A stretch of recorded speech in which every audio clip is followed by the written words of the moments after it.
messieurs, dames, très heureux de vous retrouver une nouvelle fois pour cette publication de liste. Merci de votre présence. Cette liste constituera 23 joueurs en direction des éliminatoires de la deuxième journée des éliminatoires comptant pour la CAN 2019 qui aura lieu au Cameroun. Donc, sans plus attendre, je vais vous annoncer les 23 joueurs sélectionnés. Abdoulaye Diallo, Alfred Gomis, Edouard Mendy, Lamine Gassama, Salif Sané, Khalidou Koulibaly, Cherou Kouyaté, Adama Mbeng, Youssouf Sabali, Idrissa Gana Gueye, Cheikh Tidiane Ndoye, Alfred Ndiaye, Ismaïla Sarr,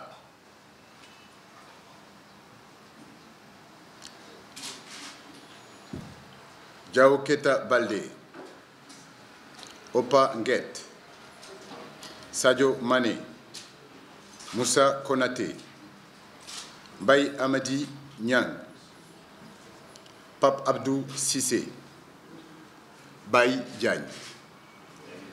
Voilà. Les 23 joueurs sélectionnés.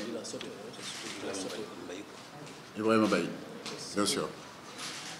Les 23 joueurs sélectionnés pour les éliminatoires de la Coupe d'Afrique des Nations en 2019.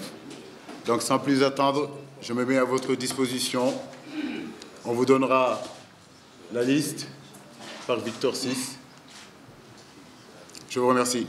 Non, il n'y a pas d'orientation spécifique, spéciale. Je crois que une équipe, je l'ai toujours dit, c'est une porte d'entrée, c'est une porte de sortie. Effectivement, ça fait 3 ans, 3 ans et demi que nous travaillons ensemble. Je crois qu'il est important de conserver les acquis, mais tout en ouvrant cette équipe nationale-là, je crois que la question qu'il faut me poser, c'est surtout à savoir tous ces garçons aujourd'hui qui sont en train de pousser à la porte de la tanière pour faire partir aujourd'hui de cette équipe nationale. Je crois que une équipe ne peut pas rester figée. On a joué une Coupe du Monde, on a tiré des enseignements, donc nous partons sur une nouvelle aventure qui est aujourd'hui les éliminatoires de la CAN 2019. Il y a de nouveaux joueurs qui sont arrivés, d'autres ne sont pas là parce que bon, la sélection nationale aujourd'hui aussi est basée sur les exigences de compétitivité, d'équilibre, aussi de résultats. Donc si un garçon comme Kara n'est pas là, c'est parce que tout simplement il n'est pas encore compétitif. Donc d'autres sont là pour pallier son absence. Mais nous serons tout le temps dans la continuité au niveau des idées et surtout sur ce que nous sommes en train de mettre en place.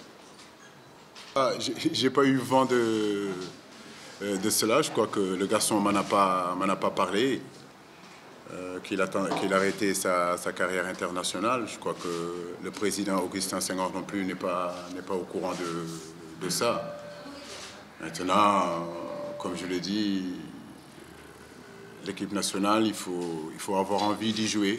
Il faut vouloir venir honorer avec plaisir, avec abnégation, avec détermination le maillot national quand le pays vous appelle. Donc j'ai cru comprendre qu'il avait dit qu'il allait arrêter, mais moi j'ai pas eu vent de ça. Donc je retiens que c'est un garçon qui est sélectionnable et aujourd'hui effectivement il n'y est pas parce que j'ai voulu voir autre chose, j'ai voulu voir quelqu'un d'autre, mais tant qu'il sera compétitif en club, la porte lui sera ouverte. Donc Diafra Sakho, c'est un garçon que j'apprécie beaucoup. Ça faisait 2 ans qu'il n'était pas venu en équipe nationale, je suis allé le chercher parce que je crois en lui et je continue à croire en lui aussi. Voilà. Oui, je crois que la réglementation FIFA stipule que même si un joueur est blessé, il doit venir constater sa blessure. Nous avons pris vent de ça. Donc, quand il viendra, on fera le point. 23 joueurs, parce que tout simplement, il était important de garder, c'est vrai, l'ossature de l'équipe qui était partie à à la Coupe du Monde, mais d'éjecter aussi de jeunes joueurs, de nouveaux joueurs. Donc depuis 3 ans, 3 ans et demi, aujourd'hui, nous avons de plus en plus de certitudes. Donc c'était pas important, si vous voulez, sur un match d'élargir le groupe. Je pensais que 23 joueurs suffiraient pour justement aborder cette deuxième phase des éliminatoires de la Coupe d'Afrique. Mais bon, au mois d'octobre, on sait qu'on aura une double confrontation contre le Soudan. Peut-être que le groupe s'élargira, mais pour cette fois-ci, on a vraiment préféré garder 23 joueurs. L'autre question, je n'ai pas bien entendu parce que l'écho ne passe pas bien. C'est lié au choix de Maïda. Oui. Je disais qu'il était en arrivant, c'est complexe. Est-ce que vous êtes inquiet autour de sa situation? Ouais, c'est ce que je vous disais. Je vous disais qu'on a pris des informations, mais comme vous le savez, même si un joueur est blessé, il est dans l'obligation de venir constater sa blessure. Donc ça se passe comme ça partout, dans toutes les sélections. Ça se passe pareil ici aussi. Donc s'il est blessé, il viendra. On a des médecins qui vont diagnostiquer le problème et puis à partir de là, on prendra la décision adéquate. Je voudrais savoir, qu'est-ce qui justifie l'absence de Krépin Diatta? Parce qu'on sait qu'aujourd'hui, il y a de vraies promotions.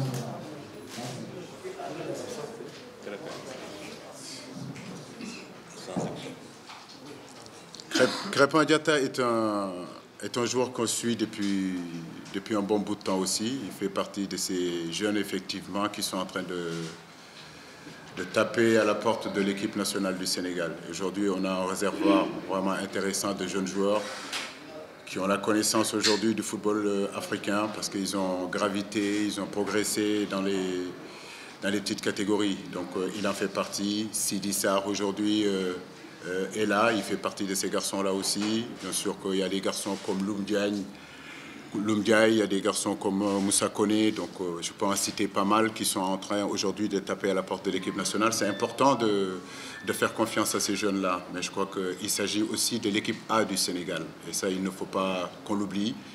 On peut être très bon avec les U17, très bon avec les U20, avec les U23, avec l'équipe locale. On peut être un très bon joueur de championnat et ne pas être un joueur qui a le niveau international. Je crois qu'aujourd'hui, il faut laisser ces garçons-là continuer à progresser, arriver, parce qu'il y a quand même à son poste énormément de concurrence. Et je crois qu'il ne faut pas le griller. Laissons-lui le temps de progresser doucement et d'arriver, comme ça a été le cas, comme le cas d'Ismaïla Sarr, comme c'est le cas aujourd'hui de Sidi Sarr. J'espère que dans le futur, il sera là. Récemment, il a été blessé, donc il est en convalescence, donc on va lui laisser le temps de revenir. On verra bien par la suite qu'est-ce qui se passera pour lui. Mais c'est un garçon qu'on suit depuis un bon bout de temps. Non, l'équipe nationale, c'est pas un problème d'âge, c'est un problème de compétitivité, comme je l'ai dit. Khadim compétit, comme je l'ai dit, il y a 2 ans, Khadim n'était pas venu en équipe nationale, je suis allé le chercher. Il a été deuxième au niveau de hiérarchie, après Abdoulaye, après il a pris la place d'Abdoulaye. Aujourd'hui, on a voulu aller dans d'autres directions, donc il n'y est pas aujourd'hui, ça ne veut pas dire qu'il n'y sera pas demain. Donc Edouard est là. Abdoulaye est encore là, Alfred est encore là, c'est des jeunes joueurs, des joueurs qui ont vraiment de la qualité. Mais en fait, j'ai envie de parler de groupe, j'ai envie de parler de collectif. On a tendance souvent à parler que d'individus et d'individualité. Donc une équipe de football, c'est pas ça. Une équipe nationale, c'est pas ça. Donc je sais que je connais votre proximité avec certains joueurs, mais comme je le dis, ce qui nous importe, nous, c'est le collectif. Donc éviter tout le temps de parler que d'individus, ce serait très bien. Pour gagner, j'en suis sûr et certain que c'est notre force collective qui fera la différence. Alors, nos états d'âme personnels, à un moment donné, il faut qu'on soit capable de les mettre de côté pour penser au collectif. Ça, c'est important. Ça fait des années que nous courons derrière un trophée. Je pense que nous ne sommes plus loin. Il faut qu'on continue à garder cette solidarité. Il faut qu'on continue à penser collectif et penser groupe. Donc l'équipe nationale, je le dis et je le répète, n'appartient à personne. Il n'y a pas de place indiscutable. Il n'y a pas une matricule qui est réservée à qui que ce soit. Si c'est le cas, je ne serai pas l'entraîneur de l'équipe nationale du Sénégal. Je crois qu'aujourd'hui, l'équipe nationale du Sénégal appartient à tous les joueurs sénégalais. Mais aujourd'hui, il se trouve que je suis le sélectionneur de l'équipe nationale. Donc les choix, c'est moi qui les fais. Donc j'ai fait ce choix-là. Demain, peut-être que ça sera autre chose. Mais tous les choix que nous faisons, en tout cas, dans le staff technique, c'est pour le bien de l'équipe. Voilà, je ne vois pas un seul entraîneur qui met en place une équipe pour perdre. Sinon, il faut me le montrer. Tous les entraîneurs, quand ils mettent les joueurs sur le terrain, c'est par rapport à ce qu'ils ont vu aux entraînements. C'est par rapport à leur état d'esprit. C'est par rapport à leur forme du moment. Une équipe nationale aussi, c'est une concurrence. Et cette concurrence, il faut l'accepter. Donc, tout ça, c'est ce qui fera que notre équipe nationale ira loin et gagnera ce qu'on attend depuis des années et des années. Mais évitons de parler que de cas individuels. Je vous remercie. Nous savons que l'équipe du Sénégal est attendue. Aujourd'hui, nous allons à Madagascar. C'est une place difficile à aller. Ça va être un gros match. Un match difficile, un match très disputé. On y est allé il y a 2 ans. Donc on sait ce qui nous attend là-bas. Mais je crois que c'est à nous de montrer une force de caractère. C'est à nous de nous préparer mentalement. Aujourd'hui, cette équipe monte en expérience. Donc, en rigueur, je pense que depuis 2-3 ans, nous avons eu à jouer des matchs pièges où on s'en est bien sorti. Donc je n'ai aucun doute qu'aujourd'hui, le Sénégal peut aller à Madagascar et faire un très bon résultat. Mais comme je l'ai dit, il ne suffit pas de le dire. Les matchs se gagnent sur le terrain. Nous savons que ça va être compliqué. Mais je crois qu'aujourd'hui, le Sénégal n'a peur de personne. On a une grande équipe. Nous sommes capables de rivaliser contre n'importe quelle équipe. Donc nous avons envie d'aller à cette Coupe d'Afrique et ça passera par faire un bon résultat là-bas. Mais nous sommes confiants, ne vous inquiétez pas. Non, l'équipe nationale, c'est pas un problème d'âge, c'est un problème de compétitivité, comme je l'ai dit. Khadim compétit, comme je l'ai dit, il y a 2 ans, Khadim n'était pas venu en équipe nationale, je suis allé le chercher. Il a été 2e au niveau de hiérarchie, après Abdoulaye, après il a pris la place d'Abdoulaye. Aujourd'hui, on a voulu aller dans d'autres directions, donc il n'y est pas aujourd'hui, ça ne veut pas dire qu'il n'y sera pas demain. Donc Edouard est là, Abdoulaye est encore là, Alfred est encore là, c'est des jeunes joueurs, des joueurs qui ont vraiment de la qualité. Mais en fait, j'ai envie de parler de groupe, j'ai envie de parler de collectif. On a tendance souvent à parler que d'individus et d'individualité. Donc une équipe de football, c'est pas ça.